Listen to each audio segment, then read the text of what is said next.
نحمده ونستعينه ونستغفره ونؤمن به ونتوكل عليه ونعوذ بالله من شرور أنفسنا ومن سيئات أعمالنا من يهده الله فلا مضل له ومن يضلله فلا هادي له ونشهد أن سيدنا وسندنا وإمامنا عبده ورسوله محمد أرسله بالحق بشيرا ونذيرا وداعيا إلى الله بإذنه وسراجا منيرا فقد قال الله تعالى في كلامه المجيد وفرقانه الحميد أعوذ بالله من الشيطان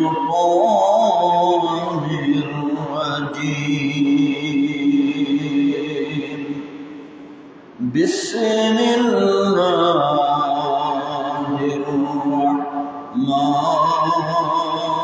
الرحمن الرحيم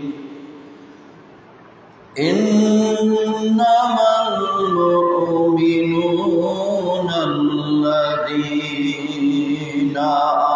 آمنوا بالله ورسوله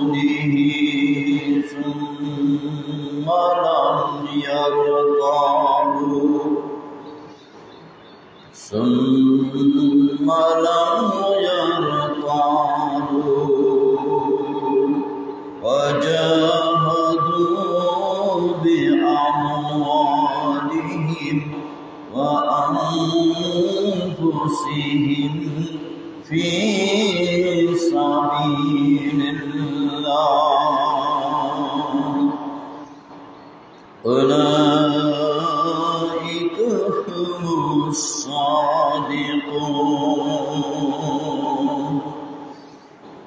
وقال تعالى في شأن حبيبه إن الله وملائكته يصلون على النبي يا أيها الذين آمنوا صلوا عليه وسلموا تسليما اللهم صل على سيدنا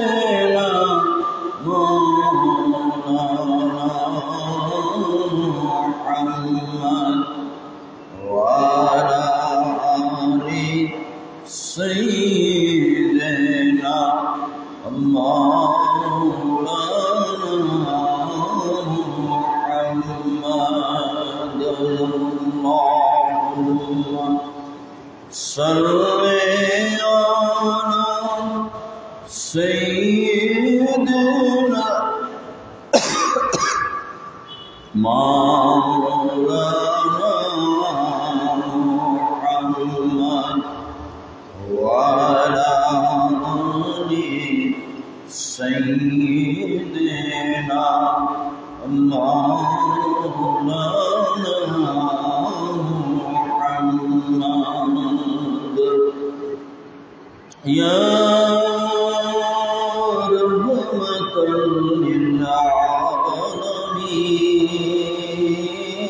للعالمين أنت शफीउल मुज़नबीन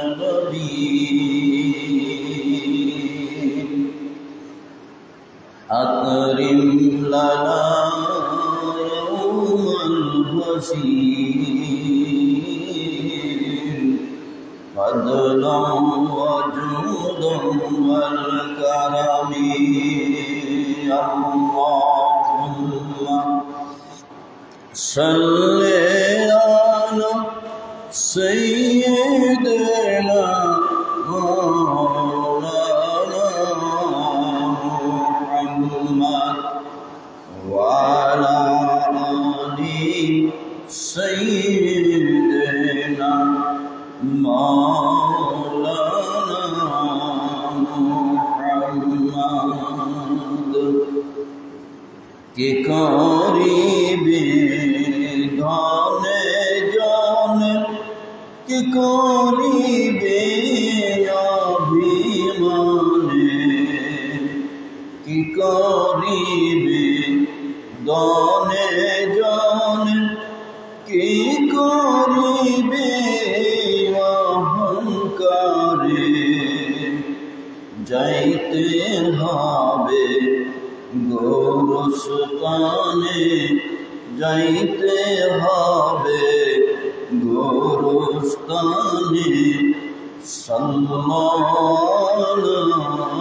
मुहम्मद अल्लाहुम्मा सल्ले अला सय्यिदना मौलाना मुहम्मद व अला आलि सय्यिदना मौलाना मुहम्मद बलगल उला बिकमालिही कशफत दुजा बिजमालिही हसनत जमीउ फिसालिही सल्लल्लाहु अलैहि वालिही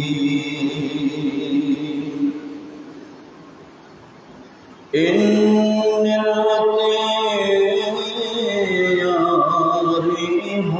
सबा इला यौमन इला अर्दिल हरम बल्लिग सलामी रौदतन फीहा नबियुल मुहतरम बलगना बिकमालिही कशफत दुजा बिजमालिही हसनत जमीउ फिसालिही सल्लल्लाहु अलैहि वालिही अकबादुना मजरूहतुन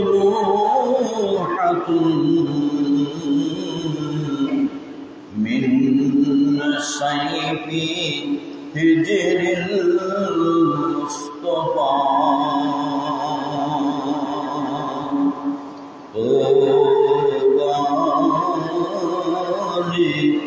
अहली बल्दतिन फीहा नबियुल मुहतशम बलगना बिकमालिही कशफत दुजा बिजमालिही हसनत जमीउ फिसालिही सल्लल्लाहु अलैहि वालिही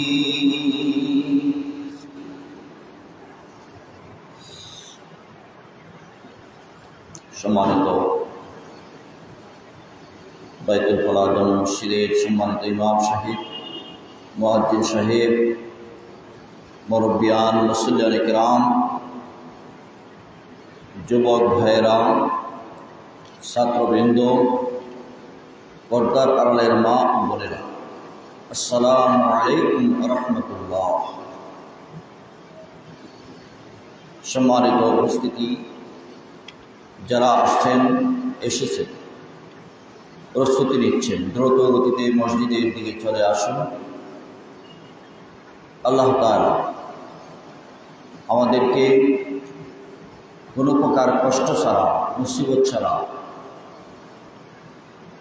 ভয় ভীতিহীন অবস্থায় আমরা আল্লাহর ঘর মসজিদে আসতে পারছি। কিন্তু আমাদের ভাই, আমাদের বোনেরা, আমাদের মায়েরা আজকে নিজের ঘরেও নিরাপদ থাকতে পারছে না। ইহুদিরা বোমা মেরে তাদেরকে ধ্বংস করে দিচ্ছে, বাড়িঘর সহ শিশু, নারী, পুরুষ কেউ রক্ষা পাচ্ছে না। তাদের কথা স্মরণ করে আমাদের আরাম আয়েশ, শান্তি, নিরাপত্তা, কিছুতেই শান্তি আসার কথা নয়। কোনো জায়গায় মুসলমান আঘাতপ্রাপ্ত হবে, মার খাবে, আর আমরা আরামে থাকব, আনন্দিত হবে, এটা হতেই পারে না। তাই আসুন আমরা আল্লাহর ঘর মসজিদে জুমাবারে যে ফজিলত দিয়েছেন, সেই ফজিলত আমাদের আমলনামায় আসবে। আমাদের সেই মর্যাদা বৃদ্ধি হবে যদি আমাদের ঈমান থাকে। শর্ত হলো ঈমান। আমাদের ঈমান আছে কিনা আমরা একটু আজকে পরীক্ষা করব নিজেকে। আল্লাহ তাআলা কোরআনে কারিমে ঈমানদারের পরিচয় দিয়েছে। সত্যিকার মুমিন, সত্যিকার ঈমানদার কারা, এটা পরিচয় দিয়েছে। আমার সাথে যে যেখানে আছে সবাই পড়েন, আউযু বিল্লাহি মিনাশ শাইতানির রাজীম। বিসমিল্লাহির রাহমানির রাহিম। ইন্নামাল মুমিনুনা আল্লাযীনা আমানু বিল্লাহি ওয়া রাসূলিহি সুম্মা লাম ইয়ারতাবু ওয়া জাহাদু বিআমওয়ালিহিম ওয়া আনফুসিহিম ফি সাবিলিল্লাহ। উলাইকা হুমুস সাদিকুন।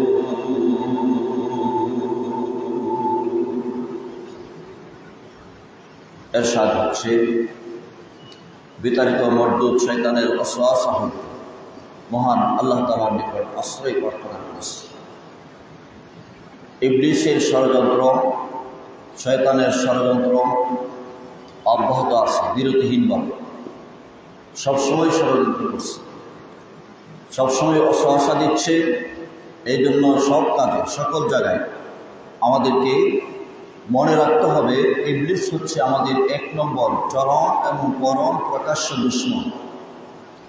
আজকের এই গোলযোগপূর্ণ পৃথিবীতে, অশান্ত পৃথিবীতে মুসলিম মিল্লাতের উপর যখন আঘাতের পর আঘাত আসছে, রক্ত জড়াচ্ছে, শহীদ হচ্ছে, এমতো অবস্থায় এক শ্রেণীর নামধারী মুসলমানদেরকে শয়তান প্ররোচনা দিয়ে তাদের পক্ষে সাফাই দেওয়ার জন্য উদ্বুদ্ধ করছে। মুসলমান মেরে শেষ করে দিচ্ছে, সেখানে বলছে ইহুদিদের উপর আক্রমণ করা, নারী পুরুষ মারা, এটা জায়েজ নাই, না জায়েজের ফতোয়া দিচ্ছে। এরপরে বলছে যে ওই দেশে মুসলমান মারছে, এখানে চিল্লাচিল্লি করে লাভ, এখানে কথা বলি লাভ। এই ধরনের অন্তরে শয়তান জাগ্রত করে দিচ্ছে যে আমার দেশে আমি আছি, তাদের দেশে তারা আছে, সেখানে তারা মার খাবে, আমাদের এখানে কথা বলে লাভ।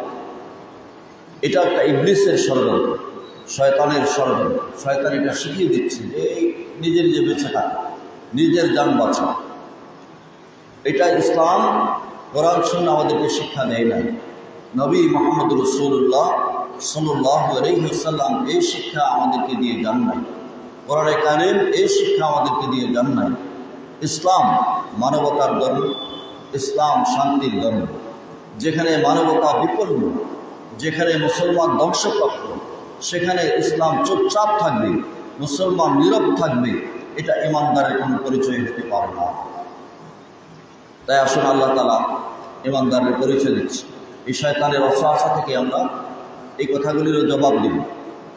আরেকটি প্রশ্ন হচ্ছে যে কাবাগর যখন ধ্বংস করতে আসছিল আব্রাহা বাদশাহ, তখন তো আল্লাহ তাআলা তাদেরকে ধ্বংস করে দিলেন। এখন আল্লাহ তাআলা কেন ইসরায়েলকে ধ্বংস করেন না?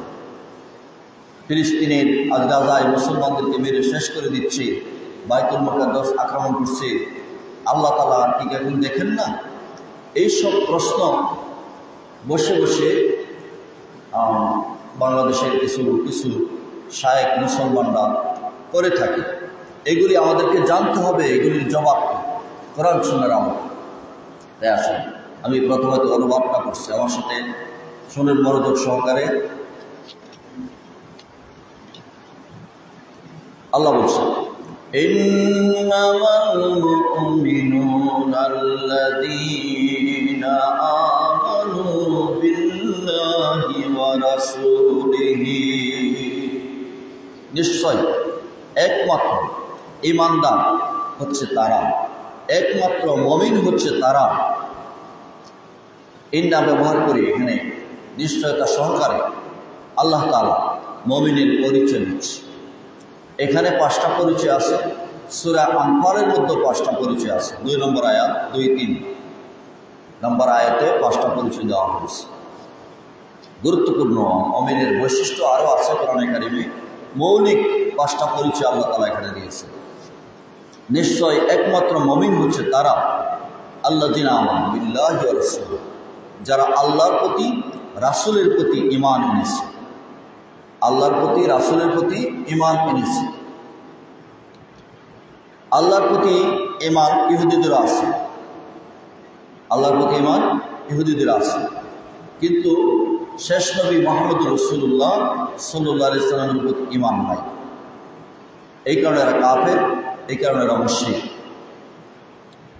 রাসূল সাল্লাল্লাহু আলাইহি ওয়াসাল্লামের যুগে, মাদানী যুগে সূরা বাকারাতে একদল মানুষের পরিচয় দেওয়া হয়েছে, অমিনান নাসি মান ইয়াকুলু আমান্না বিল্লাহি ওয়া বিল ইয়াউমিল আখির ওয়া মা হুম বিমুমিনিন।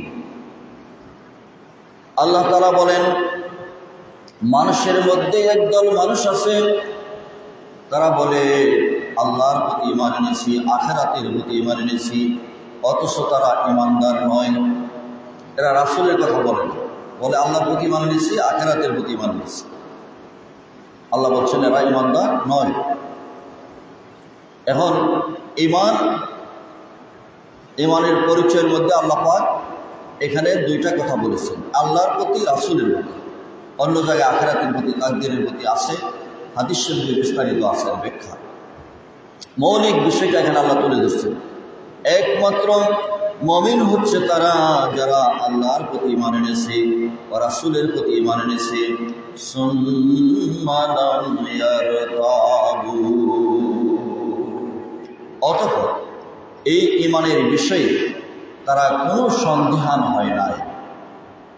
ঈমান আনার পরে লাম ইয়ারতাবু, দৃঢ়পদ দাঁড়িয়ে থাকে, কোনো সন্দেহ তারা করে না যে কি হবে দুনিয়া, কি হবে আখিরাতে, এরকম সন্দেহ পরায়ণ নয়।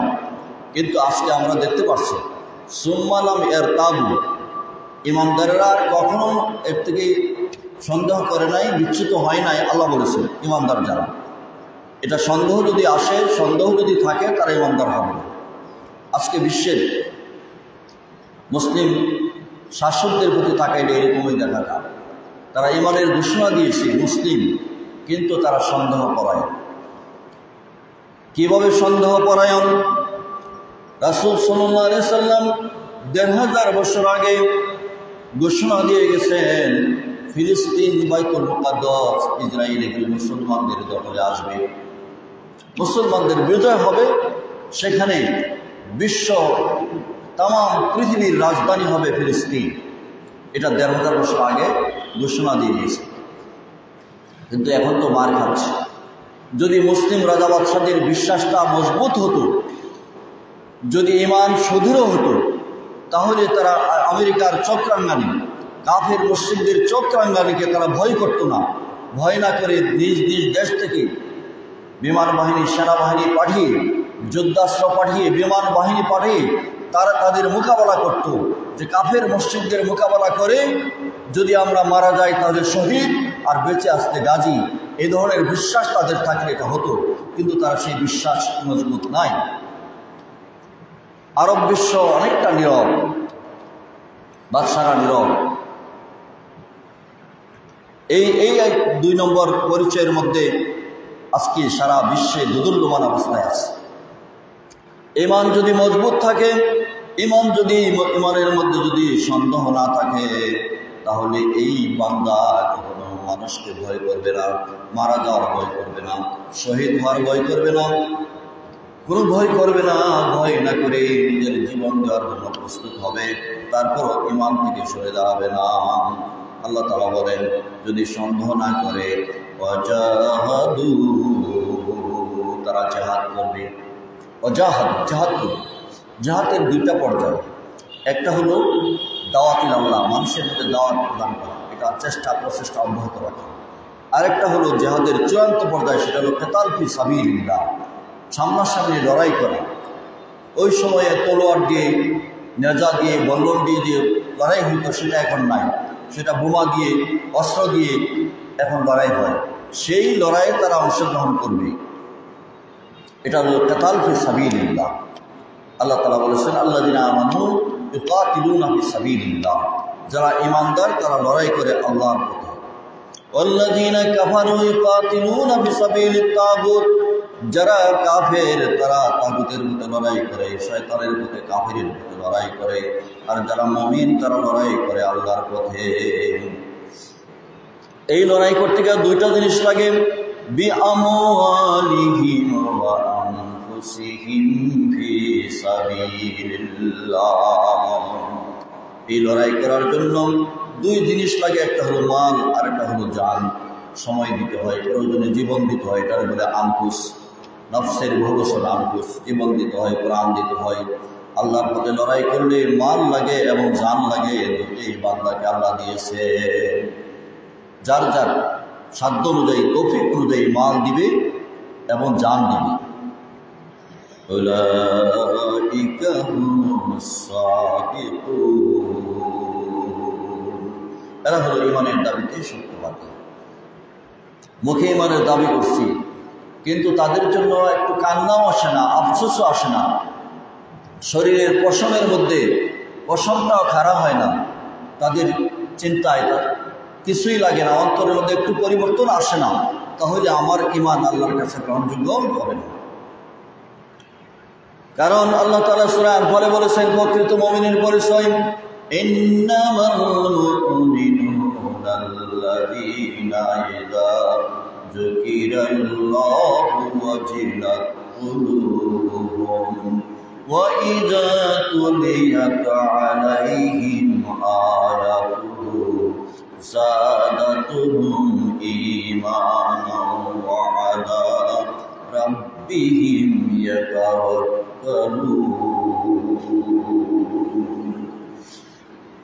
আল্লাহ তাআলা বলেন, প্রকৃত মুমিন হলো তারা, আসল মুমিন হলো তারা, যাদের সামনে যুকিরাল্লাহ, আল্লাহর কথা বলা হলে, আল্লাহর স্মরণ করা হলে, আল্লাহর জিকির করা হলে, ওয়াজিলাত কুলুবুহুম, কলবটা কেঁপে উঠে, থরথর করে কেঁপে উঠে আল্লাহর ভয়ে। আমি কি করছি?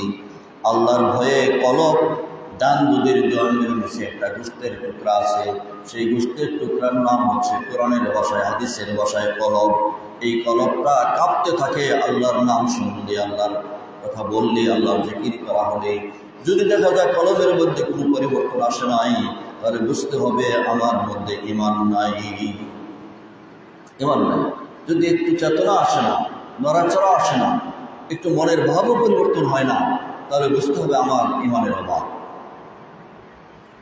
এই চেতনা যদি মুমিনের মধ্যে আসে, ওয়াইদা তুলিয়াত আলাইহিম আয়াতুহু, তার সামনে কোরআন তেলাওয়াত করা হলে, কোরআনের কথা বলা হলে তার ঈমান বেড়ে যায়, ঈমান বৃদ্ধি হয়, ঈমান বেড়ে যায়।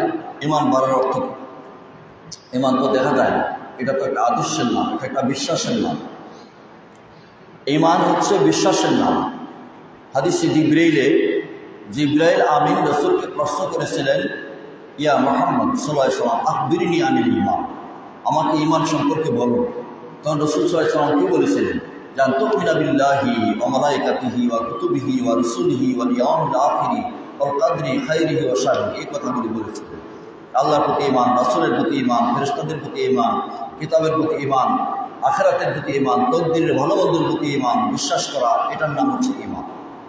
তাহলে বিশ্বাসের নাম হলো ঈমান, বিশ্বাসের নাম হলো ঈমান। এই বিশ্বাসটা বৃদ্ধি হবে কিভাবে? ইমাম বুখারী রাহমাতুল্লাহ আলাইহি ওনার কিতাবের মধ্যে এনেছেন ঈমান বাড়ে এবং কমে। ঈমান বাড়ে কমে। ঈমান বাড়ে কিভাবে? বাড়ে যখন আল্লাহর দ্বীনের কাজ, আল্লাহ রসুলের ইতাআতের কাজের প্রতি আগ্রহ সৃষ্টি হবে, উদ্দীপনা সৃষ্টি হবে। আগে আমি ঘুম থেকে উঠতাম না, এখন আমি ঘুম থেকে উঠে যাই ঈমানের তাগিদে, আল্লাহর হুকুম পালন করতে হবে। আগে অন্যায়ভাবে মানুষের জমি দখল করতাম, এখন আর দখল করি না, আল্লাহর ভয়ে, আল্লাহর ভালোবাসায়। অন্যায়ভাবে ব্যবসার মধ্যে বেজাল দিতাম, এখন আর বেজাল দিই না আল্লাহর ভয়ে। তেমনিভাবে মানুষের সাথে মিথ্যা কথা বলতাম, এখন আর মিথ্যা কথা বলি না। মানুষকে হিংসা করতাম, এখন আর হিংসা করি না। মানুষের বিরুদ্ধে অপপ্রচার করতাম, অপপ্রচার করি না। অন্য মানুষকে ঠকানোর চিন্তা করতাম, সেটা করি না। এভাবে যদি ভালো কাজগুলি না দিকে মন এগিয়ে যায়, মন্দ কাজ যদি আমল থেকে পরিবর্তন হয়ে যায়, ছুটে যায়, মন্দ কাজগুলি যদি করি না, তাহলে বুঝতে হবে আগের চেয়ে আমার ঈমান এখন বৃদ্ধি পেয়েছে। ঈমান বৃদ্ধি হয়েছে বোঝার মাপকাঠি হলো যে আমি মন্দ কাজ করতে আগে ভালো লাগবে, জিহাদের কথা শুনলে আগে খারাপ লাগবে, কেতালের কথা শুনলে খারাপ লাগবে, এখন ভালো লাগে, এখন মহব্বত লাগে। তাহলে বুঝতে হবে যে আমার ঈমান বৃদ্ধি পেয়েছে, আমার ঈমান বৃদ্ধি হয়েছে। সাহাবায়ে কেরাম, অনেক সাহাবায়ে কেরাম আছে রাসূল সাল্লাল্লাহু আলাইহি ওয়াসাল্লামের সাথে সারা জীবন থাকার সুযোগ পান নাই। রাসূল সাল্লাল্লাহু আলাইহি ওয়াসাল্লামের সাথে 63 বছরের জীবনে, মাদানী জীবন, মক্কি জীবন, সারা জীবন থাকতে পারেন না। রাসূল জিহাদে পাঠিয়ে দিয়েছেন, অন্য জায়গায় চলে গিয়েছেন, অনেক দূর ইসলাম কবুল করে চলে গিয়েছেন। কিন্তু এমন একজন সাহাবী পাওয়া যায় না যারা রাসূল সাল্লাল্লাহু আলাইহি ওয়াসাল্লামের কথা আদেশ শোনা মাত্র তাদের ঈমানী চেতনা বৃদ্ধি হয়েছে না, এমন পাওয়া যায়। সুবহানাল্লাহ। এমন একজন সাহাবীর নাম আমি বলবো, যে সাহাবীর নাম হলো ফাইরুজ দাইলামী রাদিয়াল্লাহু আনহু। তিনি ইয়ামনের আবনা অঞ্চলে বসবাস করতেন। আবনা অঞ্চলের মানুষেরা ওনার দাওয়াতে ইসলাম কবুল করেছে। রাসূলকে বেশি দিন উনি দেখেন নাই। যখন 10ম হিজরিতে মুহাম্মদ সাল্লাল্লাহু আলাইহি ওয়াসাল্লাম বিদায় হজ্জের পরে রাসূল সাল্লাল্লাহু আলাইহি ওয়াসাল্লাম অসুস্থ হয়ে গেলেন। অসুস্থ হয়ে যাওয়ার পরে যখন মানুষেরা চতুর্দিক থেকে খবর প্রচার হইল, খবর ছড়িয়ে গেল মুহাম্মদ সাল্লাল্লাহু আলাইহি ওয়াসাল্লাম অসুস্থ হয়ে গেছে, তখন চতুর্দিকে মুরতাদ হয়ে যাওয়ার একটা হিড়িক পড়ে গেল। যারা নতুন নতুন দিন কবর করেছিল, অনেক মানুষ মুরতাদ হওয়া শুরু হল। এর মধ্যে ইয়ামনের সবচেয়ে বেশি। যেই এলাকাটার নাম হলো মাহজিজ, যে কওমে মানুষগুলি বেশি মুরতাদ হয়েছে, মুরতাদ হয়ে সেখানে 3 জন মানুষ মিথ্যা নবুয়তের দাবিদার হয়ে গেছে। একজন হচ্ছে ইয়ামনের অধিবাসী, তার নাম হচ্ছে আসওয়াদ আনসি। আরেকজন হচ্ছে ইয়ামামা মুসাইলামাতুল কাজ্জাব। আরেকজন হচ্ছে বনু আসাদ গোত্রের তুলাইহাতুল আসাদি। এই 3 জন বলল, আমিও মুহাম্মদের মতো কুরাইশ বংশ যেভাবে রিসালত নিয়ে আসছিল, আমরাও এভাবে আল্লাহর পক্ষ থেকে রিসালত নিয়ে তোমাদের কাছে আসছি। এই খবর মুহাম্মদ সাল্লাল্লাহু আলাইহি ওয়াসাল্লামের কাছে পৌঁছার পরে 10 জন সাহাবীকে আল্লাহর নবী চিঠিপত্র দিয়ে বিভিন্ন জায়গায় প্রেরণ করলেন যে যারা মুরতাদ হয়েছে তাদের বিরুদ্ধে তোমরা জিহাদ করো, লড়াই করো, তাদেরকে উৎখাত করো, তাদেরকে হত্যা করো। এই নির্দেশ দিয়ে মুহাম্মদ সাল্লাল্লাহু আলাইহি ওয়াসাল্লাম চিঠি বানাইলেন। ওই ইয়ামনের একটা এলাকার নাম হলো আবনা। আবনা কেন বলা হয় তার ব্যাখ্যায় বলা হয়েছে, সুয়ারম মিন হায়াতিস সাহাবা ডক্টর আব্দুর রহমান রাফাত আল বাশা উনি যে কিতাব লিখেছেন, কিতাবের নাম হচ্ছে সুয়ারম মিন হায়াতিস সাহাবা। সেখানে লিখেছেন যে ইয়ামনের এক এলাকায় পারস্য থেকে পুরুষেরা এসেছে, ইসলাম কবুল করে পারস্য থেকে এসে জমা হয়েছে। এই পারস্যের লোকেরা ইয়ামনের আরব বংশোদ্ভূত নারীদেরকে বিবাহ করেছে। আরব বংশের নারীদেরকে বিবাহ করে, এবং পুরুষরা হচ্ছে পারস্যের অধিবাসী, মেয়েরা হচ্ছে আরবের বংশোদ্ভূত। এই দুই বংশের সংমিশ্রণে সন্তান যারা হয়েছে, ছেলে মেয়ে বৃদ্ধি হয়েছে, এদেরকে তৎকালীন সময় তারা বলতো আবনা। আবনা আমাদের সন্তান, এটা আরবি ভাষার শব্দ। এই আবনা নামে পরিচিত। এই আবনা গোত্রের আল্লাহ নবীর সাহাবী হচ্ছে ফায়রুজ দাইলামি। ওনার কাছে যখন রসুলের চিঠি খবর প্রস্তুত যে এখানে আসাদ আনসি মিথ্যা নবুয়তের দাবিদার, তার মোকাবেলা তোমাদের করতে হবে, তখন তিনি সব কওমের লোকদেরকে ডাকলেন। আল্লাহ নবী মদিনা থেকে চিঠি দিয়েছেন আমাদেরকে, এই মিথ্যা নবুয়তের দাবিদারকে প্রতিশোধ দিতে হবে, কিন্তু তার তো বাহিনী বেশি, তার তো সেনাবাহিনী বেশি, তার অস্ত্রশস্ত্র বেশি, তার সবাই এখানে লোকজন বেশি, জনবল বেশি, আমরা কিভাবে তার প্রতিশোধ দিব? এই জন্য তারা একটা পরামর্শ করল। এদিকে ফায়রুজ দাইলামি তার চাচাতো ভাই, তার চাচাতো বোনের নাম হলো আজদাউজাই, আর বোনের নাম হলো আজাদ। বোনকে সেই আসওয়াদ আনসি তার স্বামী শাহর ইবনে বাজানকে হত্যা করে, ইয়ামনের বাদশাকে হত্যা করে তার স্ত্রীকে বলপূর্বক জোরে তাকে বিবাহ করেছে, জবরদস্তি করল। এই তিনজনে পরামর্শ করলো, তিনজনের সাথে আরেকজনকে যোগ করলো যে আমরের এই মিথ্যা নবুয়তের দাবিদারের প্রধান সেনাপতি কায়েস ইবনে আব্দে ইয়াগুস, সে খুব মর্মাহত, তার উপর অত্যাচার করা হয়, তার উপর জুলুম করা হয়। সে আসওয়াদ আনসির মিথ্যা নবুয়তের প্রচার প্রসারণা করার জন্য, মুসলমানদের সাথে মারামারি করার জন্য উদ্বুদ্ধ করা হয়, অত্যাচার করা হয়। এই জন্য চাচাতো ভাই এই সেনাবাহিনী প্রধানের সাথে আলাপ করলো যে আসওয়াদ আনসি তো মিথ্যা নবী, তাকে শাস্তি দিতে হবে, মদিনা থেকে চিঠি এসেছে, তাকে কিভাবে শাস্তি দেওয়া যায়। সেই ফায়রুজ দাইলামির চাচাতো ভাইকে বললো চলো আমরা, আমাদের তো ভুল লাগে, ওই আসওয়াদ আনসির স্ত্রী আজাদের কাছে যাই, তারে সহযোগিতা দিব, কিভাবে তারে শাস্তি দেওয়া যায়, কিভাবে তারে হত্যা করা যায়। বোনের বাড়িতে গিয়েছে। আজাদ হচ্ছে চাচাতো বোন, দুইজন হচ্ছে চাচাতো ভাই। সেখানে গিয়ে বোনের সাথে পরামর্শ করলেন কী করা যায়, তার সেনাবাহিনী বেশি, লোকজন বেশি, তুমি কি বলো? বলো আমি জানি লোকটা মিথ্যাবাদী, লোকটা সবচেয়ে খারাপ, এই পৃথিবীর মধ্যে সবচেয়ে ঘৃণিত মানুষ হলো সে, আমাকে জবরদস্তিমূলক সে আমাকে বিবাহ করেছে। আমি তোমাদেরকে সহযোগিতা করব অন্য দেশে প্রেরণের জন্য নয়, তাকে পাঠায় দেওয়ার জন্য নয়, আমি তোমাকে সাহায্য করব, তাকে তার ঘরে হত্যা করতে হবে। স্ত্রী বলল ঠিক আছে, তাহলে সুন্দর কথা, এটা আমরা চাই। তাহলে কীভাবে হবে? যে চতুর্দিকে তার পাহারাদার আছে, চতুর্দিকে তার সৈনিকেরা পাহারা দেয়, তাকে কাছে দেওয়া সম্ভব নয়। একটা ঘর আছে ওই সামনে, দেখো জঙ্গলের কাছে, এই ঘরটা পিছনে জঙ্গল, এদিক থেকে কেউ আসবে না মনে করে এটা পাহারা মুক্ত থাকে। এখান দিয়া রাত্রিবেলা এসে তোমরা যদি একটা ছিদ্র করে ভেঙ্গে তোমরা প্রবেশ করতে পারো, তাই ঘরে দেয় এসে তাকে তুমি হত্যা করতে পারো। তখন ওই ফায়রুজ দাইলামি বলে বোন এটা কীভাবে হবে? চতুর্দিকে পাহারা, আমরা একটা জায়গা ভাঙবো, আওয়াজ হবে, তারা তো শুনে চলে আসবে। বলে বললো ঠিক আছে, এটা সত্য কথা, তাহলে তোমরা আগামী দিন তোমাদের পক্ষ থেকে একজন মানুষ শ্রমিক হিসাবে, কামলা হিসাবে পাঠিয়ে দিবা আমার বাড়িতে কাজ করার জন্য, ছদ্মবেশে, যাতে আমার বাড়িতে কাজ করার জন্য আসছে, আমি তাকে লাগাই এখানে একটা দরজা করে দেবো, তোমরা যাতে ঢুকতে পারো পিছনের দরজাতে। সেই পরের দিন আসলো ছদ্মবেশের লোক, এসে এই কতটুকু জায়গা ভাগ করে দেওয়া হলো, ছিদ্র করে দেওয়া হলো। রাত্রিবেলা এই ফায়রুজ দাইলামি চাচাতো ভাই এরা প্রবেশ করলো। এই সেনাবাহিনী হচ্ছে কায়েস ইবনে আব্দে ইয়াগুস, তিনিও সাথে ছিল। এসে এখান দিয়ে প্রবেশ করে দেখা গেল ঘরের দরজার মধ্যে তার বোন অর্থাৎ আসওয়াদ আনসির স্ত্রী দাঁড়ানো আছে। তারা সাহস পাইল, বলে আসো, তাড়াতাড়ি আসো, দেখো সে ঘুমাইতেছে, নাক ডাগায় ঘুমাইতেছে।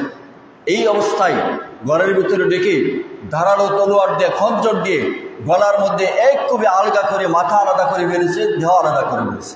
এই অবস্থায় গড়গড়ানি শব্দ, ছটফটের শব্দ, বড় আওয়াজ হওয়ার কারণে চতুর্দিক থেকে ওই পাহারাদাররা দৌড়ে আসলো, কী হয়েছে বাদশার, কী হয়েছে, নবীর কী হয়েছে? তখন স্ত্রী বলল, তোমরা যাও, কিছুই না, এখানে নবীর ওপর আল্লাহর পক্ষ থেকে ওহী আসতেছে, এটা ওহীর আওয়াজ।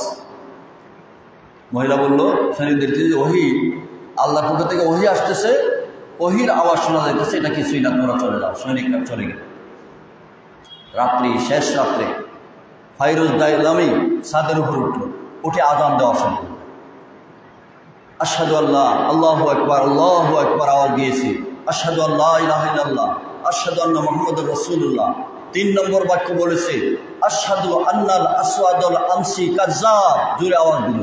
এই আওয়াজ শুনে, এটা ছিল তাদের সংকেত।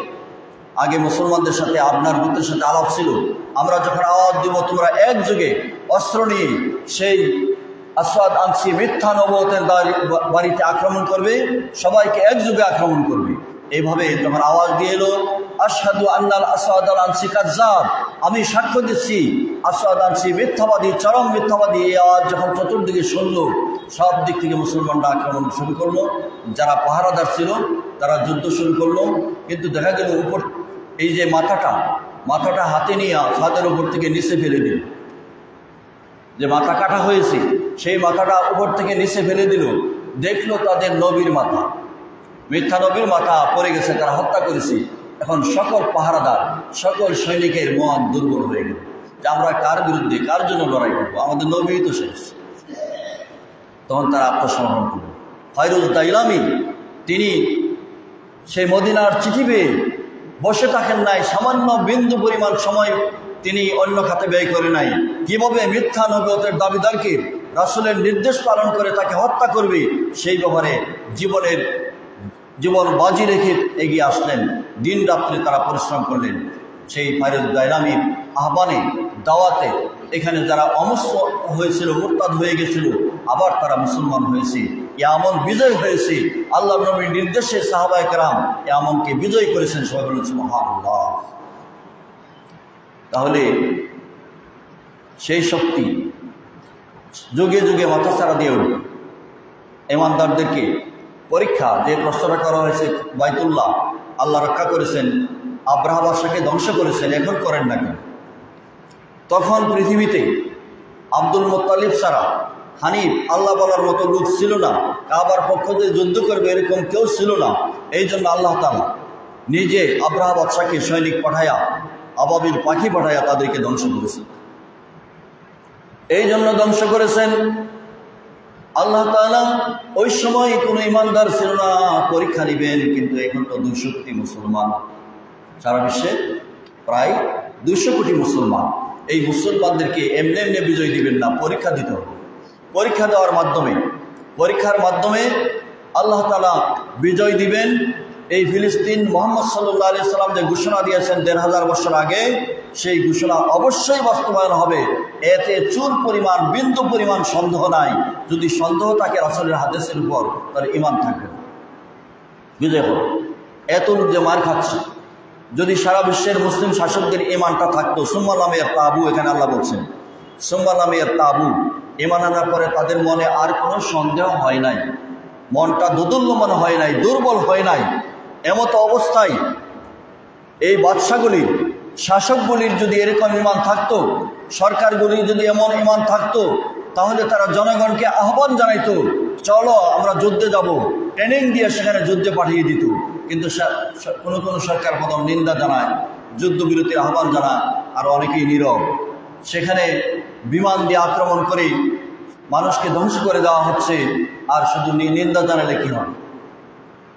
আর আমরা যারা সাধারণ মুসলমান, আমাদেরকে ক্ষমতা দেওয়া হয় নাই। সাধারণ মুসলমানের কাছে রাষ্ট্র ক্ষমতা নেই। রাষ্ট্র ক্ষমতা যাদের হাতে, তাদের দায়িত্ব হলো যে সেখানে এই কাফের মুশরিকদের সাথে মুসলমানদেরকে জিহাদ পরিচালনা করা। এটা দায়িত্ব ছিল যদি ঈমানদার হতো। আজকে সারা বিশ্বের অনেক মুসলিম দেশ, নামদারি মুসলিম দেশ, মুসলমান, কিন্তু লক্ষ লক্ষ আমাদের ভাইদেরকে, আমাদের বোনদেরকে, আমাদের মাদেরকে, আমাদের সন্তানদেরকে বুলেট মেরে ধ্বংস করে দেওয়া হচ্ছে। শিশু সন্তানের চিৎকার আওয়াজ শোনার মতো সেখানে কেউ নাই, মায়ের চিৎকারের আওয়াজ শোনার মতো কেউ নাই, গর্ভবতী মায়ের প্রসব বেদনা শুরু হয়েছে, তাকে দেখার কেউ নাই, খাদ্য দেওয়ার কেউ নাই, পানি দেওয়ার কেউ নাই। এই অবস্থায় মুসলিম শাসকেরা নীরব থাকা মানে ঈমানের উপর তারা সন্দেহ আছে, ঈমান নাই। যদি ঈমান থাকতো তারা এটা করত। ঈমান যদি থাকতো তাহলে আমেরিকাকে ভয় পাইতো না, ঈমান যদি থাকতো কোনো মানুষকে ভয় পাইতো না, প্রয়োজনে জীবন দিত, শহীদ হয়ে যেত। তাই আজকে যারা সাধারণ মুসলমান তাদের তো করণীয় হচ্ছে যে তাদের জন্য কান্নাকাটি করা, তাদের জন্য দোয়া করা, তাদের জন্য আল্লাহ তাআলার কাছে ফরিয়াদ করা, এছাড়া আমাদের করার তো কিছুই নাই। আমাদের আহ্বান থাকবে সরকারের প্রতি যে যাদের শারীরিক ক্ষমতা আছে, যোগ্যতা আছে, তাদেরকে ট্রেনিং দেওয়া, দেশে দেশে মুসলিম শাসকরা সৈনিক গঠন করে সেনাবাহিনী যারা প্রস্তুত আছে, বিমান বাহিনী যারা প্রস্তুত আছে, তাদেরকে জঙ্গি বিমান সহ সে দেশে প্রেরণ করে ইসরায়েলের সাথে যুদ্ধ ঘোষণা করা, এটা তাদের দায়িত্ব। যদি দায়িত্ব পালন না করে তাহলে সবাই বেঈমান হয়ে মারা যাবে। আল্লাহ তাআলার কাছে ঈমানদারের পরিচয় দেওয়া সম্ভব না। আল্লাহ তাআলার কাছে ঈমানদারের পরিচয় দিতে হলে এই মুসলিম মিল্লাতকে রক্ষা করার জন্য জান মাল দিয়ে জিহাদ করতে হবে। আল্লাহ তাআলা এই কথা 1400 বছর আগে কোরআন নাজিল করে জানিয়ে দিয়েছেন। আল্লাহ তাআলা ঘোষণা দিয়ে বলে দিয়েছেন, আল্লাহ সুবহানাহু ওয়া তাআলা বলেছেন, সুম্মা লাম ইয়ারতাবু, ঈমান আনার পরে আর সন্দেহ পোষণ করে নাই, ওয়াজাহাদু বিআমওয়ালিহিম ওয়া আনফুসিহিম ফি সাবিলিল্লাহ, তারা আল্লাহর পথে জান মাল দিয়ে জিহাদ করে। মুমিনের পরিচয় দেওয়ার পরে যদি এরকম গোলযোগপূর্ণ অবস্থায়, মুসলমানদের মুসিবতের অবস্থায় যদি কান্না অসেন আরো কিটিজাজ করে দোকানে বসে বসে, যে এই যে এরা চিল্লাচিল্লি করে লাভ হবে কি, কোথায় ফিলিস্তিনে মারতেছে আর বাংলাদেশে চিল্লাইলে কি হবে, এরকম কিটিজাজ যারা করে তারা ঈমানের দাবি আল্লাহর কাছে গ্রহণযোগ্য হবে না, গ্রহণযোগ্য হবে। এই কারণে যে যেখানে আসি সেখান থেকে আমাদের প্রতিবাদ করতে হবে। এটা করতে তো আমাদের সে দেশে যাইতে হয় না, ভিসা লাগে না, টাকা লাগে না, সরকারের নির্দেশ লাগে না। প্রতিবাদ জানানো, তাদের প্রতি প্রতিবাদ জানানো, দোয়া করা, এগুলো তো টাকা খরচ হয় না। এই কাজটাও যদি আমরা করি না, আমাদের কলিজার ভিতর থেকে যদি আফসোস আসে না, দুঃখ আসে না, কান্না আসে না তাদের জন্য, আমরা কিসের মুসলমান, কিসের ঈমানদার? তাই আসুন, আল্লাহ সুবহানাহু ওয়া তাআলা যেখানে আমাদেরকে আহ্বান জানিয়েছেন, মুমিনদের দায়িত্ব যখন কেতালটা সবসময় প্রয়োজন করে না, সব দেশে প্রয়োজন করে না, যখন প্রয়োজন করবে ডাক আসবে সবাই লাভবাহিক বলতে হবে। মুমিনদেরকে সাহাবায়ে কেরামরা যখন বলছিল, সাহাবায়ে কেরামরা সাথে সাথে কোনো দ্বিধা বোধ করে নাই, সন্দেহ করে নাই, নিজেকে বাড়ির ছেলেমেয়েরা কি হবে, এতিম হবে না বিধবা হবে, সব চিন্তা করে নাই।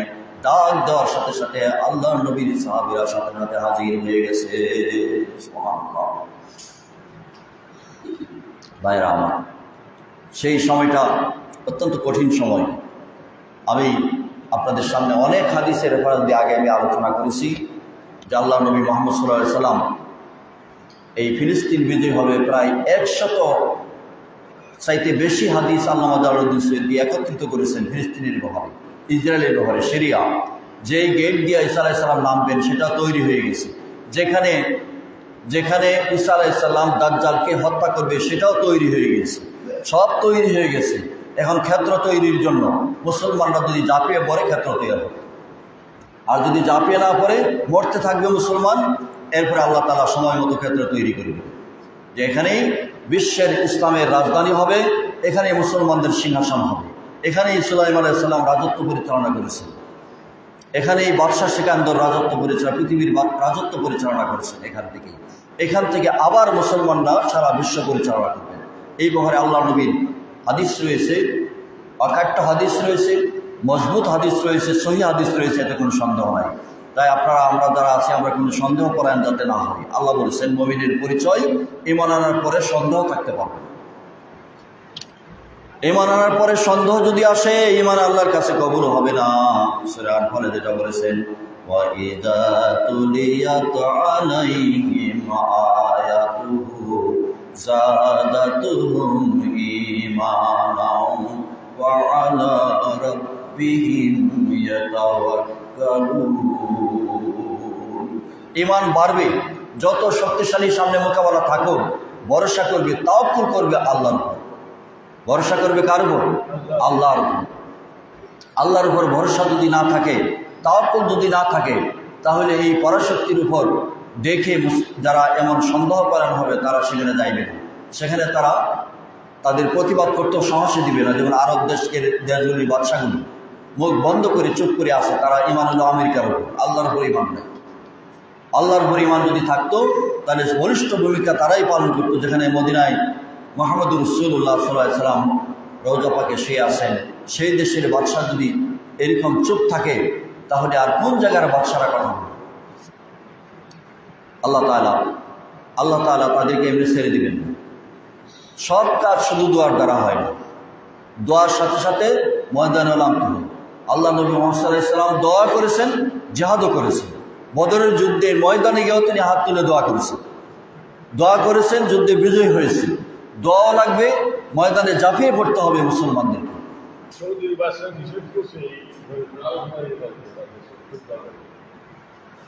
এরা তো হুকুমতের বিরুদ্ধে কথা বলতে পারবে না।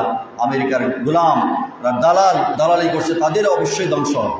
হাদিসে এটারও ইঙ্গিত রয়েছে, ইশারা রয়েছে যে আরব দেশের বাদশারা স্বেচ্ছাচারী হবে, আরব দেশের বাদশারা যা ইচ্ছা তা করবে, তখন তাদের উপর গজব দিয়ে তাদেরকে আল্লাহ তারা ধ্বংস করবেন, আবার জাতি গঠন হবে।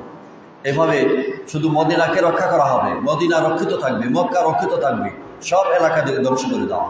আল্লাহ তাআলা এই সময়টা এগিয়ে আসতেছে, যেভাবে তারা গা বাসিয়ে দিয়েছে, যেভাবে তারা রসুলের সুন্নাহর উপর আঘাত করতেছে, আল্লাহর বিধানের উপর আঘাত করতেছে। যেখানে তারা নারীরা আগে পর্দা মেনে চলত, সেখানে ময়দানে নিয়ে আসছে, তারা সিনেমা হল বানাচ্ছে। এইগুলি করে মুসলমানদেরকে ধ্বংসের দিকে নিয়ে যাচ্ছে আরবের বাচ্চাগুলো। এই জন্য তাদের জন্য দোয়া করা যায় না, তাদের হেদায়েতের জন্য দোয়া করা যায়, তাদের হেদায়েতের জন্য দোয়া করা যায়। হেদায়েত যদি থাকে আল্লাহ পাক তাদেরকে হেদায়েত দান করুন, যদি হেদায়েত নসিবে না থাকে তাদেরকে ধ্বংস করে দেওয়া হবে। আল্লাহ সুবহানাহু ওয়া তাআলা সব ক্ষমতা আছে, যত ক্ষমতাসীন পৃথিবীতে আছে কেউ কি থাকতে পারছে? কেউ থাকতে পারে নাই। আল্লাহ নবী মুহাম্মদ রাসূলুল্লাহ সাল্লাল্লাহু আলাইহি ওয়াসাল্লামের বাণী, আলী রাদিয়াল্লাহু তাআলা আনহু, হারিসুল আওয়ার রাহিমাহুল্লাহ একজন তাবী, তিনি গিয়া দেখলেন দামেস্কের মসজিদে মুসলমানেরা দুনিয়াবি কথাবার্তা, বিভিন্ন কথাবার্তা বলতেছে। তখন এসে তিনি আলী রাদিয়াল্লাহু আনহুকে বলেন, ফাতাহালু বা আখবারতুম, আলীর কাছে আসলেন, এই খবরটা দিলেন। তখন আলী বললেন, ঠিক নেই, ফাঁকা আলুহা, এটাই করছে এগুলি? বলে হ্যাঁ, এগুলি করছে। আলী বললেন, আলা ইন্নী সামিতু রাসূলুল্লাহ সাল্লাল্লাহু আলাইহি ওয়াসাল্লাম ইয়াকুল, সাবধান, আমি শুনেছি রাসূল করিম সাল্লাল্লাহু আলাইহি ওয়াসাল্লাম বলে গিয়েছেন, আলা ইন্নাহা সাতাকুনু ফিতনাতুন, অচিরেই ফিতনা প্রবেশ করবে, ফিতনা মানুষকে ধ্বংসের দিকে নিয়ে যাবে। তখন আলী রাদিয়াল্লাহু আনহু বলে, আমি প্রশ্ন করলাম, ইয়া রাসূলুল্লাহ, কুলতু মাল মাখরাজু মিনহা, এই ফিতনা থেকে কিভাবে বের হওয়া যাবে? আলী রাদিয়াল্লাহু আনহু বলে, আমি প্রশ্ন করলাম, ইয়া রাসূলুল্লাহ, কুলতু মাখরাজু মিনহা ইয়া রাসূলুল্লাহ, এরকম ফিতনা যখন আসবে, দুনিয়ার মানুষেরা মসজিদে ঝগড়া করবে, মসজিদে দুনিয়ার কথা বলবে, দুনিয়া নিয়ে ব্যস্ত হয়ে যাবে, এমন অবস্থায় কিভাবে আমরা আল্লাহর এই দুনিয়াতে আল্লাহর পথে থাকতে পারবো, ফিতনা থেকে বের হইতে পারবো? আল্লাহর নবী জবাব দিলেন, কালা রাসূলুল্লাহ সাল্লাল্লাহু আলাইহি ওয়াসাল্লাম কিতাবুল্লাহ, তিনি জবাব দিলেন কিতাবুল্লাহ। সংক্ষেপে বললেন কিতাবুল্লাহ। কিতাবুল্লাহ কি? বললেন ফিহি নাবাউ মা ক্বাবলাকুম, এই কিতাবের মধ্যে আগের খবরও আছে। পৃথিবীর কিতাবের মধ্যে আগের খবর আছে। কি খবর আছে?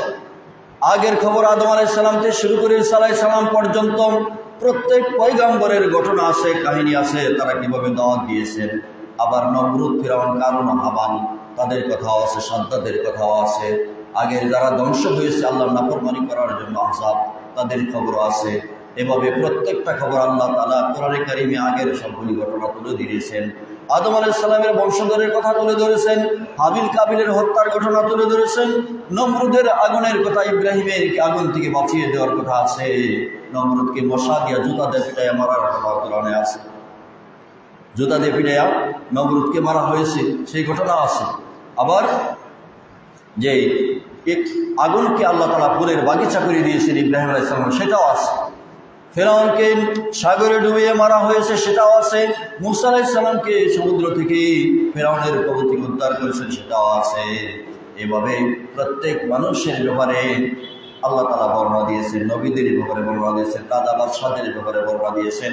অতীতের যাবতীয় ঘটনা আল্লাহ তাআলা কোরআনে কারিমে তুলে ধরেছে। তাই বলি কোরআন শরীফ ইতিহাসের কিতাব না, কোরআন শরীফ ইতিহাসের কিতাব না।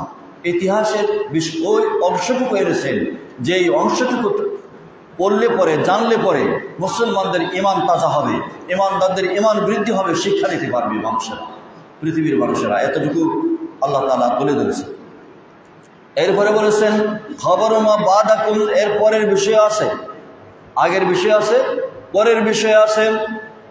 আল্লাহ নবী বলেছেন কিয়ামত পর্যন্ত কি হবে, কিয়ামত পর্যন্ত মানুষের মধ্যে কি অবস্থা হবে, এইসব বিষয়ে কোরআনে কারিমে আল্লাহ তাআলা বর্ণনা দিয়েছেন। মানুষ কিভাবে চলবে, হুকমুহু বাইনাকুম, মানুষের মধ্যে ফয়সালা কোরআনে আছে, মীমাংসা কোরআনে আছে, উহাল ফাসলু, এটার মধ্যে মীমাংসা আছে, মীমাংসা আছে। এর মধ্যে অনর্থক একটি কথাও নাই, একটি শব্দ নাই, কোরআনের মধ্যে বাজে একটি কথাও নাই, অনর্থক একটা কথাও নাই, দুর্বল একটা কথা নাই, সবগুলি আল্লাহ তাআলার কালাম, সবগুলি হচ্ছে কালামে ইলাহি। এটা বলে আল্লাহ নবী বলেন কোরআন কেমন কিতাব, কোরআন কেমন কিতাব, হুয়া হাবলুল্লাহিল মতিন, এই কোরআন হচ্ছে মজবুত রজ্জু, শক্তিশালী রশি। এই রশির মধ্যে যদি কেউ ধরে, কেউ পড়ে যাবে না, কেউ ধ্বংস হবে না, কেউ নষ্ট হবে না। এটা দুনিয়ার রশি নয়, গরু ছাগলের রশি না, এটা হচ্ছে ইমানের রশি। এই রশিতে যদি কেউ ধরে শক্তভাবে, আল্লাহ তাআলা বলেছেন এই রশি কেউ ছিঁড়তে পারবে না, এই রশি কেউ দুর্বল করতে পারবে না। আল্লাহ তাআলা রশির মাধ্যমে আল্লাহ তাআলা জান্নাতে পৌঁছায় দিবে। ওহুয়া হাবলুল্লাহিল মতিন, তারপর ওহুয়া জিকরুল হাকিম, ওহুয়া জিকরুল হাকিম। কোরআনে কারিমকে আল্লাহ রসুল বলতেছেন এটা হচ্ছে জিকরুল হাকিম।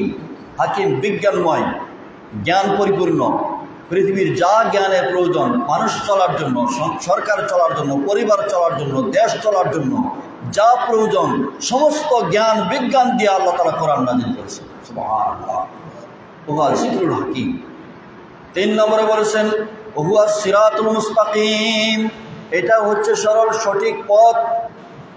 এই কোরআন হচ্ছে সঠিক পথ, সরল পথ, সুদৃঢ় রাস্তা। এই রাস্তা ছাড়া আর কোনো রাস্তা যদি চলে মানুষ বিভ্রান্ত হবে, পথভ্রষ্ট হবে, এটাও জানিয়ে দিয়েছেন। আল্লাহর নবী বলেছেন অনিফতাকাল হুদা ফি গায়রিহি, কোরআন ছাড়া অন্য জায়গায় যদি হেদায়েত তালাশ করে, অন্য কিতাবে হেদায়েত তালাশ করে, আমাদের দেশের মানুষেরা, পৃথিবীর মানুষেরা কোরআন সুন্নাহ বাদ দিয়ে অন্য কোনো বই পুস্তকে হেদায়েত তালাশ করতেছে। কেউ তালাশ করে ফাজাইলের কিতাবে, কেউ তালাশ করে তাবিজের কিতাবে, কেউ তালাশ করে বিভিন্ন ধরনের অন্যান্য পুঁথি গ্রন্থের মধ্যে, উপনিষদের মধ্যে এগুলি পড়ে।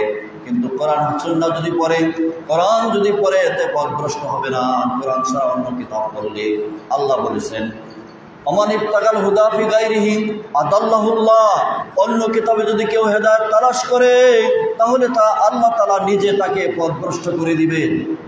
আল্লাহ তাআলা নিজে তাকে পথভ্রষ্ট করে দিবেন। কিতাব ছাড়া, কোরআন ছাড়া যদি অন্য জায়গায় হেদায়েত করে, অন্য কোথাও হেদায়েত নেই। কোরআনের তাফসীর হচ্ছে হাদিস, হাদিসের ব্যাখ্যা, কোরআন হাদিসের সারমর্ম কীভাবে আমল করতে হবে তা আলোচনা করেছেন মুস্তাহিদ উলামারা ফিকহ শাস্ত্রের মধ্যে। এই ফিকহ শাস্ত্রের মধ্যে আমরা শরীয়তের বিধিবিধান আমরা মানতে পারি, সবটাই কোরআন সুন্নাহ থেকে আনা হয়েছে। তাই কোরআন ছাড়া অন্য জায়গায় হেদায়েত আমরা তালাশ করব না, আল্লাহ নবীটা বলেছেন। আল্লাহ নবী মুহাম্মদ রাসূলুল্লাহ সাল্লাল্লাহু আলাইহি ওয়াসাল্লাম বলেছেন এই ফিতনা থেকে, এই মুসিবত থেকে বাঁচার জন্য, বিপদ থেকে বাঁচার জন্য তোমরা সবাই কোরআনের দিকে গিয়ে আসো। আর কোথাও গেলে ফিতনা থেকে বাঁচা যাবে না, কোনো শাইখের ফতোয়ার দিকে গেলে বাঁচা যাবে না। শাইখরা তো উল্টাপাল্টা ফতোয়া দেয়। শাইখরা বলতেছে যে অন্যান্য নবীরাও তো ইহুদি ছিল, নাউযুবিল্লাহ। ইহুদি একটা গোত্রের নাম। যখন মুসা আলাইহিস সালামের তাওরাতের প্রতি যারা বিশ্বাসী ছিল, যারা ইমানদার ছিল, তারা মুসলমান। এরপরে যারা বিশ্বাস থেকে সরে গিয়েছেন, উজাইরকে আল্লাহর বেটা বলে শিরিক করেছেন, মুহাম্মদ সাল্লাল্লাহু আলাইহি ওয়াসাল্লামের রিসালাত গ্রহণ করে নাই, এই ইহুদিরা মুশরিক, এরা কাফির। এরা মুশরিক। আদম থেকে শুরু করে মুহাম্মদ সাল্লাল্লাহু আলাইহি সাল্লাম পর্যন্ত যে সমস্ত উম্মতেরা দ্বীন কবুল করেছে, নবুয়তের প্রতি বিশ্বাস করেছে, সবাই মুসলমান। আল্লাহ তাআলা এই নাম রেখেছেন ওয়া সাম্মাকুমুল মুসলিমিন। ইমানদার যারা ছিল সবাই তারা মুসলমান। অতএব আমরা ইমানের ব্যাপারে এখানে যারা আছি, পৃথিবীর মধ্যে কোটি কোটি 200 কোটি মুসলমানের মধ্যে 100 জন, 1000 জন, 50 জন, 1 লাখ, যাই থাকুক, কম থাকুক, সেই মুসলমানরা যদি সত্যিকার ঈমান নিয়ে সামনে এগিয়ে যায়, এই 10 জন 5 জনের দ্বারাই আল্লাহ তাআলা বিজয় দান করেন। কোটি কোটি মানুষ লাগবে। মানুষের সংখ্যা দেখার বিষয় নয়, আল্লাহ তাআলা সংখ্যা দেখবেন, ঈমান কতটুকু তৈরি হয়েছে। ঈমানদারদেরকে আল্লাহ বিজয় দিবেন। দেখা গেছে 300 জনের মোকাবিলা, মাত্র 313 জন সাহাবীর মোকাবেলায় 1000 কাফেররা বিজয় আনতে পারে নাই, মুসলমানরা বিজয় নিয়ে এসেছেন। মুসলমানদের বিজয় হয়েছে, মুসলমানদের কোনো পরাজয় নাই। ওমর রাদিয়াল্লাহু আনহু, আলী রাদিয়াল্লাহু আনহু খেলাফতের সময় পর্যন্ত যত জায়গায় মুসলমানরা গিয়েছেন কোনো জায়গায় পরাজিত হন নাই। উহুদের যুদ্ধে বিপর্যয় হয়েছে, হুনাইনের যুদ্ধে বিপর্যয় হয়েছে, এটা পরাজয় না। বিপর্যয় হয়েছে ইজতিহাদি ভুলের কারণে। বিপর্যয় আল্লাহ তাআলা ঈমানের পরীক্ষা নিয়েছেন। কোরআনে কারিমে বলেছে যে কারা সঠিক ঈমানদার, কাদের মধ্যে মুনাফিকি আছে, সেটা বাছাই করার জন্য, ছাঁটাই করার জন্য আমি এটা করছি। সুবহানাল্লাহ। অতএব মুসলমানদের কোনো পরাজয় নেই। কিন্তু আজকে সারা বিশ্ব জুড়ে মুসলমানদের দেখা যাচ্ছে পরাজয়, মার খাইতেছে। এই মার খাওয়ার কারণ হলো আফাতুমিনুনা বিবাদিল কিতাবি ওয়া তাকফুরুনা বিবাদ। তোমরা কি কোরআনের কিছু অংশ মানো, কিছু অংশ অস্বীকার করো। কোরআনের হুকুমে আমরা মসজিদে আসি, কোরআনের হুকুমে মসজিদে এসে জুমার নামাজ আদায় করি, 5 ওয়াক্ত নামাজ আদায় করি, কিন্তু কোরআনে পারিবারিক নীতি আছে, সন্তানের নীতি আছে, সমাজের নীতি আছে, রাষ্ট্রের নীতি আছে, দেশের নীতি আছে, এগুলি তো আমরা পালন করি না। কোরআনে কি শুধু ব্যক্তির কথা বলা হয়েছে না সকলের কথা বলা হয়েছে? রাষ্ট্র পরিচালনা, মূলত কোরআন রাষ্ট্রকেন্দ্রিক, কোরআনের বিধানগুলি রাষ্ট্র বাস্তবায়ন করবে। রাষ্ট্র, এই রাষ্ট্র যদি মুসলমান রাষ্ট্র, মুসলিম শাসক, কিন্তু কোরআনের বিধান যদি বাস্তবায়ন না করে, কোরআন শরীফ যদি বুঝে না, কোরআনের বিরুদ্ধে, কোরআনের বিধানের বিরুদ্ধে যদি রায় দেয়, আল্লাহ তাআলা বলেছেন আমাল্লাম ইয়াহকুম বিমা আনসালাল্লাহু ওয়া উলাইকা হুম কাফিরুন ওয়া মান লাম ইয়াহকুম বিমা আনসালাল্লাহু ওয়া উলাইকা হুমুস সালিমুন ওয়া মান লাম ইয়াহকুম বিমা আনসালাল্লাহু ওয়া উলাইকা হুমুল ফাসিকুন। 3টা আয়াত একই সূরার মধ্যে পাশাপাশি বলেছে। কোরআনের নাজিল করা বিধান অনুযায়ী, আমার নাজিল করা বিধান অনুযায়ী যারা শাসন ফয়সালা করে না তারা কাফের। আমার নাজিল করা বিধান অনুযায়ী যারা শাসন ফয়সালা করে তারা জালেম। আমার নাজিল করা বিধান অনুযায়ী যারা শাসন করে না তারা হলো ফাসিক। এর ব্যাখ্যা বয়ানুল কোরআন তাফসীরের মধ্যে দিয়েছি। সবাইকে পাইকারি ধরে আমরা কাফের বলতে পারবো না। ব্যাখ্যা দেওয়া হয়েছে তাফসীরে, যারা কোরআনকে অস্বীকার করবে, প্রকাশ্য ঘোষণা দিবে যে আইন চলবে না, এরকম ঘোষণা যারা দিবে এরা হচ্ছে কাফের। যারা অস্বীকার করবে না কিন্তু মানবে না, আমল করবে না, তারা ফাসিক। এবং এরা ফাসিকি করে কোরআনের বিধানের বিপরীত নিজস্ব মানুষের তৈরি করা বিধান মানুষের উপরে চাপায় দিবে, এরা হলো জালিম। এরা জালিম এবং ফাসিক, সরাসরি কাফের ঘোষণা দেওয়া যাবে না, যেহেতু তারা কোরআনকে কলেমাকে শিখিয়ে দেয়, কিন্তু আল্লাহ তাআলার কাছে তাদের ঈমান এই জন্য কবুল হবে না। দুনিয়ায় যদি কাফের বলা নাও যায়, আহলে সুন্নাত ওয়াল জামাতের আকীদা অনুযায়ী যারা লা ইলাহা ইল্লাল্লাহ বলে তাদেরকে কাফের বলা যাবে না।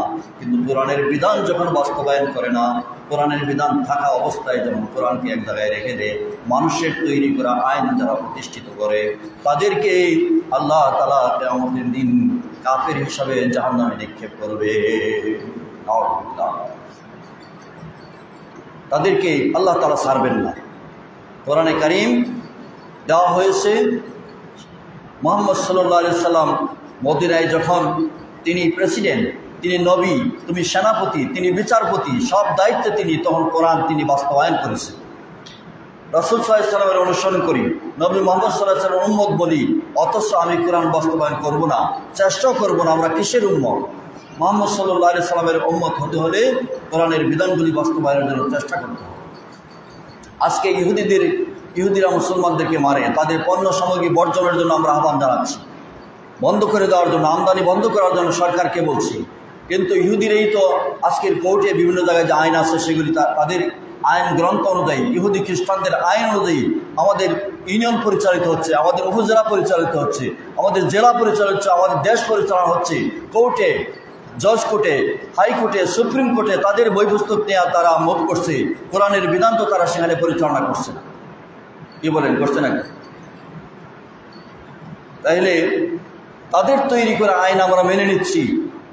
পণ্য সামগ্রী শুধু বর্জন করতে হবে না, মুসলমানদেরকে ঘোষণা দিতে হবে পণ্য সামগ্রী বর্জন করুন, ইহুদি খ্রিস্টানদের আইন এগুলি উৎখাত করুন, বর্জন করুন, সকল জায়গায় কোরআনের আইন রাসূলের দেওয়া বিধান বাস্তবায়ন করুন। তাহলে এই পৃথিবীতে শান্তি হবে, দেশে শান্তি হবে, পরিবারে শান্তি।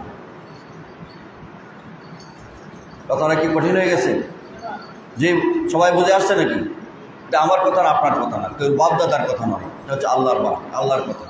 এই কথা কি অস্বীকার করার উপায় নেই যে কোরআন নাজিল করা হয়েছে ব্যক্তি, পরিবার, সমাজ, রাষ্ট্রের সকল জায়গা প্রতিষ্ঠিত করার জন্য। কোরআন তেলাওয়াত করবেন, সওয়াব হবে, ঠিক আছে, কিন্তু শুধু সওয়াবের কিতাব নয়, কোরআনকে বাস্তবায়ন করার জন্য, কোরআনকে প্রতিষ্ঠিত করার জন্য আল্লাহ তাআলা উম্মতে মুহাম্মদীকে এই দায়িত্ব দিয়েছে। তাই আমরা এই দায়িত্ব পালন করার চেষ্টা করব। আল্লাহ সুবহানাহু ওয়া তাআলা আমাদের সবাইকে তৌফিক দান করুন। আমরা কি ফিলিস্তিনের ব্যাপারে আমাদের মুসলিম মা বোনদের যাদেরকে মারছি, বোমা নিক্ষেপ করে তাদেরকে ধ্বংস করে দিচ্ছি, সন্তানদেরকে মারছি, শিশুদের কান্না, মায়ের কান্না, আমাদের ভাইয়ের কান্না, বাপের কান্নার আওয়াজ আমাদের আসার পরে আমাদের প্রত্যেকের কলবের মধ্যে বেদনা আসার কথা, আমাদের চোখের পানি আসার কথা। আমরা শুধু এখানে সামষ্টিক দোয়া করবো তাই নয়, আপনি যখন বাড়িতে নামাজ পড়বেন, ঘরে নামাজ পড়বেন, মসজিদে নামাজ পড়বেন, সেখানে চোখের ফেনে ফেলে তাদের জন্য দোয়া করবেন, সামষ্টিক দোয়া করব, প্রতিবাদ করব, যে যার সাধ্য অনুযায়ী যার যার জায়গা থেকে আমরা প্রতিবাদ করব।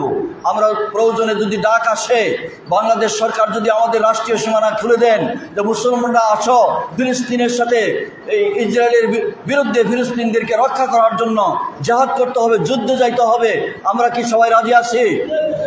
সবাই রাজি আছি? আল্লাহ তাআলা আমাদের সেই ঈমানকে কবুল করুন। সবাই বলুন আমিন।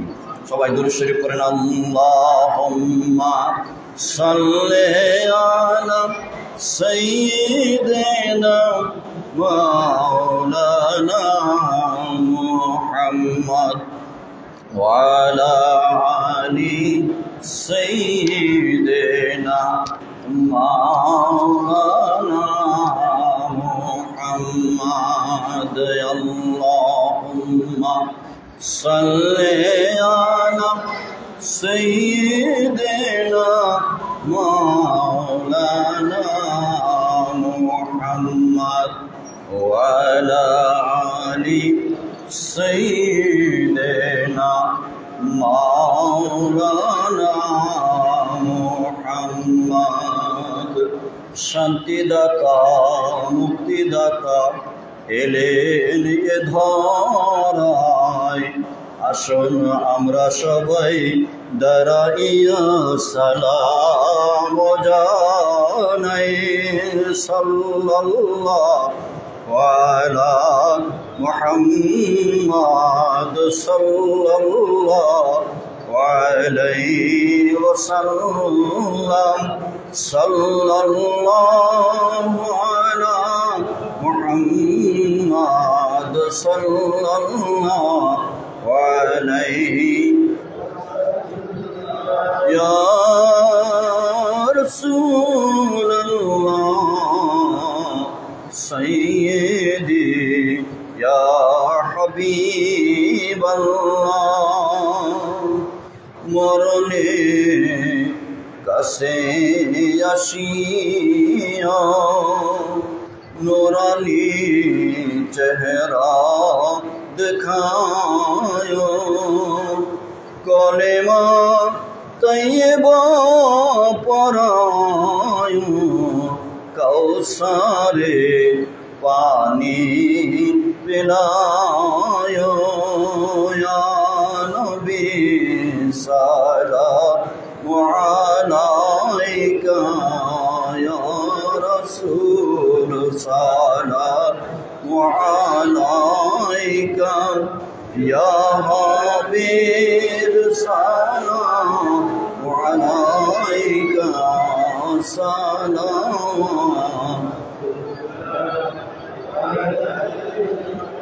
ইয়া রাসূলুল্লাহ। উম্মতের কান্ডারি নবীজি আমার, ইয়া রাসূলুল্লাহ।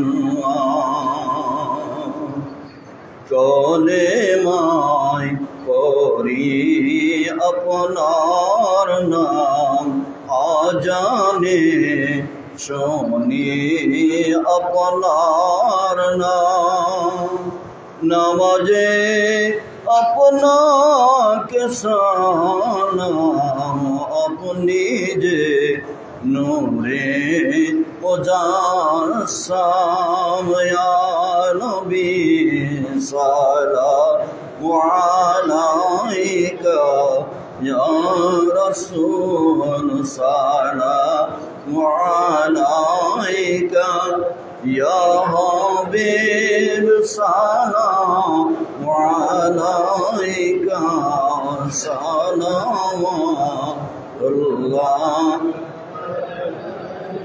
يا رب صل وسلم دائما أبدا على نبيك خير الخلق كلهم على رسولك خير الخلق كلهم بجائے رب میرے درود اور سلام برگزیدہ نبی پر اپنے مدام الصلاة والسلام علیکہ یا رسول اللہ الصلاة والسلام عليك يا حبيب الله الصلاة والسلام عليك يا رحمة للعالمين الصلاة والسلام عليك يا شافي المذنبين اللهم ربنا ظلمنا أنفسنا وإن لم تغفر لنا وترحمنا لنكونن من الخاسرين رب العالمين জুমার দিন দোয়া কবুল হয় তোমার হাবিব বলেছে আল্লাহ আমাদের দুর্বলতা ইমানের দুর্বলতা আমলের দুর্বলতা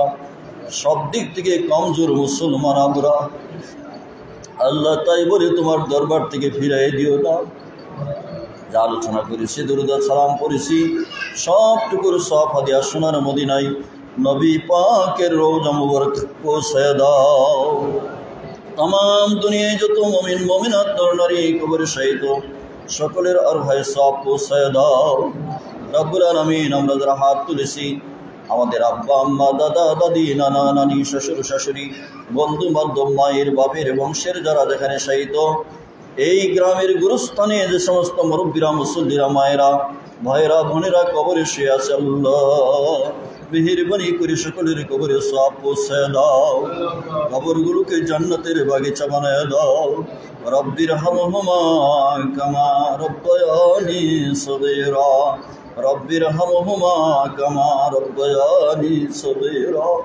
আল্লাহ আমাদের জিন্দেগির গুনাহগুলি মাফ করে দাও আল্লাহ আমাদের গুনার কারণে আমাদের ভাইদের উপর গজব দিও না আল্লাহ গজব উঠায় দাও আল্লাহ আমরা তো জুমার নামাজ পড়তে পারছি আমরা তো খাইতে পারছি আমাদের ভাই বোনেরা তো খাবার নাই পানি নাই বোমার আঘাতে তারা ধ্বংস হয়ে যাচ্ছে আল্লাহ তোমার হাবিব বন্ধু বলেছে ফিলিস্তিন বিজয় হবে মাবুদ তোমার কাছে তো কান্নার আওয়াজ পৌঁছে শিশুরা চিৎকার করে মায়েরা চিৎকার করে আল্লাহ ইহুদিরা কাফেরেরা বুলেট মেরে বোমা মেরে সেই দেশকে ধ্বংস করে দিচ্ছে আল্লাহ রব্বুল আলামিন তাদের যদি ভাগ্যে হেদায়েত থাকে হেদায়েত করো ভাগ্যে হেদায়েত না থাকলে তাদেরকে ধ্বংস করে দাও আল্লাহ মুসলমানদেরকে হেফাজত করো ফিলিস্তিনের বিজয় দান করো اللهم ارحم المسلمين من فلسطين اللهم ارحم المسلمين من فلسطين اللهم انصر المسلمين من فلسطين اللهم انصر المسلمين من فلسطين اللهم ارحم الكفرة والمشركين واليهود اللهم ارحم الكفرة والمشركين واليهود مزق جمعهم ودمر ديارهم مزق جمعهم ودمر ديارهم وخرب بلادهم আল্লাহ রব্বুল আলামিন আমাদের ফরিয়াদ আমাদের ভাইদেরকে সাহায্য করো আল্লাহ রব্বুল আলামিন আল্লাহ আমাদের তো কিছুই করার নাই আল্লাহ আমাদের সেই তাকত ক্ষমতা মুসলিম শাসকগুলির অন্তরে ঈমান জজবা দিয়ে তাদেরকে সেই দিকে আকৃষ্ট করে দাও আল্লাহ তোমার সাহায্য দিয়ে বিজয় দান করো আল্লাহ আমাদের বাংলাদেশ সহ বিশ্বের মুসলমানদের রহমত নাযিল করো আমরা যারা অসুস্থ আছি দারুস শিফা থেকে শিফা দান করো আমাদের ছেলে মেয়েদেরকে চরিত্রবান আদর্শবান বানায় দাও سبحان ربك رب العزة عما يصفون وسلام على المرسلين الحمد لله رب العالمين وجعل آخر كلامنا عند الموت لا إله إلا الله محمد رسول الله